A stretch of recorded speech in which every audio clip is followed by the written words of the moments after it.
There's a storm brewing in the welterweight division, and his name is Jaron Boots Ennis.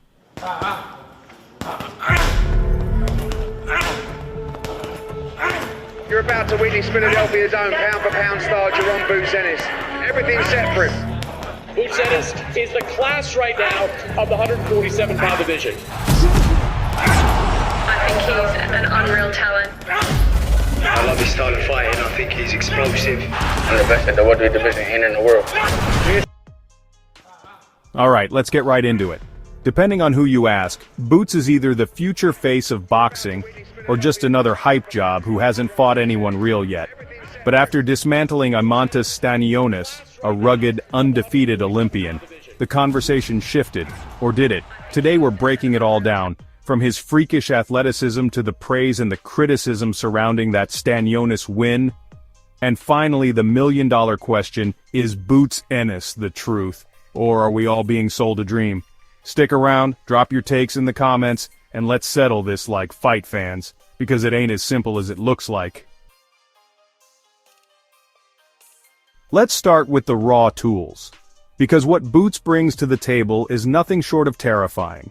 We're talking about a fighter who can switch stances mid-combination, who throws blistering 5-punch combos like they're shadow boxing, and who actually carries power in both hands, not just highlight reel knockouts, but structurally sound knockouts.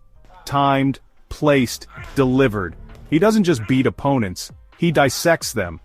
And then there's the footwork. Boots moves like he's on skates, gliding across the ring, shifting angles with zero wasted motion.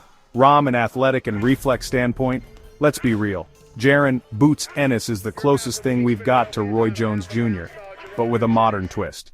Now Roy? Man, explosive, unorthodox, a straight-up freak of nature. But Boots? Oh, he's got all of that, plus the precision of a surgeon and skills that just don't quit. Here's the thing. What really sets Ennis apart? Longevity. See, Roy's game was built on those lightning reflexes. But when time started chipping away at that, he didn't have the fundamentals to bail him out. Think about Bernard Hopkins. In their primes, Roy was unstoppable, no question. But Hopkins, that man was crafty, technically flawless. And that's why he was still outsmarting guys at 50. Now that combo, that rare mix of instinct and IQ, most fighters, they either swing or they think. Boots does both like it's nothing. And here's what's wild. Dude's only 27, let that sink in. He's still getting stronger, still getting smarter, still hasn't even been pushed to the limit. We might not have even seen his final form yet. And that's what's got the so-called experts nervous. Because when you're this good, this fast, people dig for weaknesses. And after the Stanionis fight, yeah, they think they found one. Now me? I'm not saying he's flawless. Let's break this down. Boots dominated Stanionis, no question. He controlled the range, dictated pace, landed clean, and never let Stanionis settle or get comfortable. He turned a pressure fighter into a guy stuck playing confused. From round one, Boots was in command, and Stanionis looked like he couldn't download the data fast enough. But, and there is a but, was this a career-defining win? How big was this win, really, huh? How impressive was it? Let's get real about context. Let's talk about the size advantage. Boots is a big welterweight, possibly a natural 154-pounder. He rehydrates like a middleweight. Stanionis? Much more compact. A true welterweight. That's a real thing. And this Stanionis fight, it was a unification bout, which means none of that 10-pound rehydration clause nonsense. They weighed in a full 36 hours before fight night, giving Boots all the time he needed to properly refuel and rehydrate. That extra recovery time is like night and day for a big-framed guy like Ennis. He gets to step in that ring at his full dangerous size. Boots rehydrates like a damn middleweight. By fight night, he's easily pushing 170 in that ring. Meanwhile, Stanionis, compact, sturdy, fighting right where he belongs at welterweight.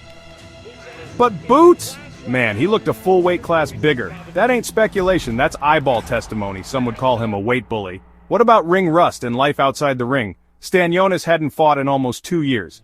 2 fights in 3 years. That's rust dot. It seems like in boxing we only talk about ring rust when it comes to the A-side fighter. Let us be honest. This was not the optimal conditions for Stanionis to be at his best. Plus, the man has a newborn on the way. His focus, mental prep, all take a hit. Let us be real about these things. They do matter.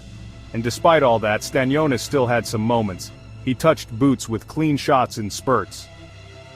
Is this really Ennis's best performance? Honestly? I don't think so. Not even close to his best win. Boots smoked Royman Villa in brutal fashion, and some would argue that Villa came in hungrier than Stanionis did. So, was this win truly better or just more marketable because Stanionis had a belt and an Olympian pedigree? We saw domination, but was it domination of a real threat or just domination of a compromised version of one? Here's the twist. Even if it wasn't a prime Stanionis, even if the size gap mattered, you still can't fake the level of control Boots showed. The timing, the poise, the confidence, the swag. So, where do we put Boots Ennis right now? Top 10 pound for pound, top 5, top 15, or not even there yet? We've seen the gifts. We've seen the flashes of brilliance. But here's what we haven't seen: adversity against an elite fighter. We don't know how Boots handles a fighter with equal speed. A fight where he loses the first 4 rounds. A war of attrition against a guy like Virgil Ortiz Jr., or the psychological chess game of Terence Crawford. And that's what separates great prospects from true legends. Every generation gives us a fighter who looks untouchable, until they're touched. Remember Broner? Remember Gary Russell Jr.? Talent's not enough. You need resilience. War-tested grit. The hype around Boots is earned. He has faced some troubles and showed he has a real chin on him.